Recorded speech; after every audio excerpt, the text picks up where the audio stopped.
tous unis autour de Thierry Lepan.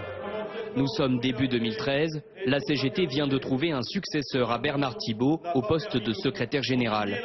Une issue enfin, après des mois de crise interne. Merci à tous mes camarades qui se sont investis sans compter. Le répit sera de courte durée. 1 an et demi et quelques revers électoraux plus tard, le syndicat semble plus fragile que jamais. Thierry Lepan est au centre de 3 affaires révélées dans la presse. Dernière en date, celle des indemnités de départ. En mars 2013, quand Thierry Lepan est devenu secrétaire national de la CGT, il a quitté son poste en région.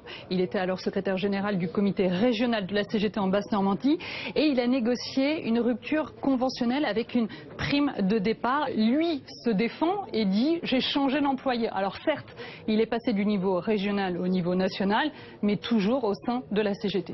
Thierry Lepan déclare ne pas se souvenir du montant de cette prime. Plusieurs dizaines de milliers d'euros selon certaines sources. Une somme qui fait désordre. Ce n'est pas une malhonnêteté au sens juridique du terme, ce n'est pas pénalement une faute, mais c'est moralement évidemment plus qu'une erreur, c'est une faute.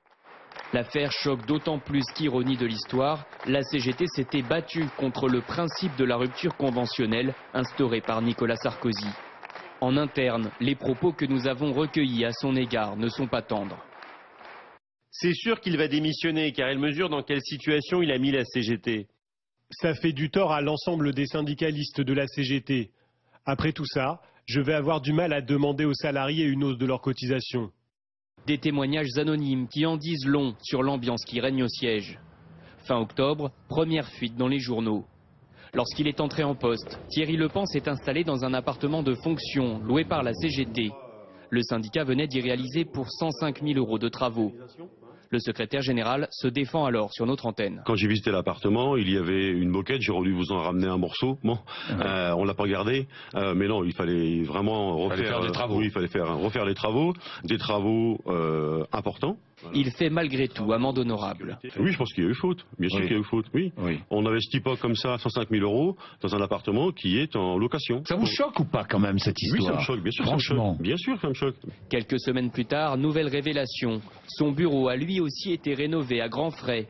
62 000 €, comme le montre ce devis publié dans le Canard enchaîné. Pour Thierry Lepan, la faute incombe au trésorier de la CGT qui aurait engagé les travaux sans en référer à quiconque. Chez ses anciens collègues de Moulinex, sa réaction ne passe pas. Il essaie de dire « Regardez, on m'accuse d'être le vilain petit canard, on me persécute ». Ça, c'est une attitude qu'il a toujours eue, à l'intérieur, même à l'intérieur de Moulinex, pour justifier ses faux fuyants. C'était toujours de la faute des autres et jamais la sienne. Il se prend pour un grand patron. Il a oublié qu'il était patron de la CGT. Là, c'est l'argent des adhérents, c'est l'argent de la CGT, c'était pas l'argent d'une entreprise. Donc je pense qu'il a pété un câble, oui. Ses anciens salariés en veulent à Thierry Lepan. Ils estiment qu'il les a trahis pour mener sa carrière. Une certitude, l'homme est ambitieux. C'est quelqu'un qui arrive assez tard dans le milieu confédéral, mais c'est un militant CGT solide et ancien. Il a une pratique du syndicalisme CGT, il exprime bien ce qu'est la CGT. C'est un homme de la métallurgie, il vient du secteur privé, c'est un homme d'appareil, c'est un homme de pouvoir aussi. Qui cherche à abattre le secrétaire général? Une enquête interne a été lancée pour dénicher le ou les corbeaux à l'origine des fuites. Il aura en tout cas du mal à en sortir indemne. Ça paraît assez difficile pour Thierry Lepan de sauver sa tête. Si lui-même ne démissionne pas, il y a fort à parier que le comité confédéral national le poussera à démissionner, car au sein même de la CGT, on dit que toutes ces affaires affaiblissent la centrale. Pour ce connaisseur qui a passé 27 ans à la CGT, cette démission ne changerait pas fondamentalement la donne. Le malaise est plus profond.